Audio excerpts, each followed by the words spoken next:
اگه تو هم فکر میکنی دیگه عشق واقعی وجود نداره، شاید حق با تو باشه، یا شاید هم هنوز نمیدونی معنای واقعی عشق چیه. قرن هاست که فلاسفه درباره عشق حرف میزنن، اما هر کدومشون یه چیز کاملا متفاوت میگن.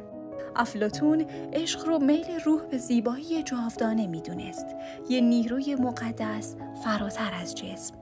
اما شوپنهاور میگفت عشق فقط یه ترفند بیولوژیکه، نقشه‌ای از طرف طبیعت برای بقا و زاد و ولد. سارتر میگفت عشق تلاش بیهوده برای تملک آزادی دیگرانه، ولی اریک فروم باور داشت که عشق یه هنر شخصیه و قبل از اینکه عاشق کسی بشی باید بلد باشی با تنهایی خودت کنار بیای. همه این حرفا درسته، اما در عین حال ناقصه، چون عشق فقط یه تعریف واحد نداره. از دید روانشناسی رابرت استرنبرگ عشق رو یه مثلث میدونه با 3 ضلع: صمیمیت، اشتیاق و تعهد. بعضی رابطه ها فقط از اشتیاق ساخته شدن، بعضیا فقط با تعهد زندن و بعضیا هم فقط توی صمیمیت گیر افتادن. اما عشق کامل هر 3 ضلع رو با هم داره. حالا از روانشناسی بریم سراغ مغز. هلن فیشر توی مطالعات fMRI نشون داد مغز آدم عاشق شبیه مغز یه معتاده. دوپامین ترشح میشه، حس لذت میاد. اکسیتوسین باعث احساس نزدیکی میشه. وازوپرسین وفاداری رو فعال میکنه. عشق فقط یه احساس نیست، یه الگوی پیچیده زیستی، شیمیایی و حتی فرهنگیه.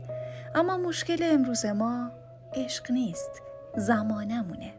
زیگموند باومن میگه عشق در دنیای مدرن مایع شده. همه چیز سریع شروع میشه، سریع تموم میشه و هیچ چیز واقعا جا نمیمونه.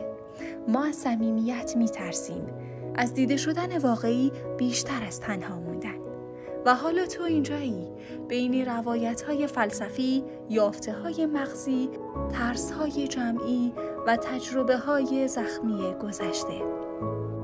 شاید عشق هنوز وجود داره، ولی نه در فانتزی‌های سوشال مدیا، نه در تعاریف قدیمی و ایدئال.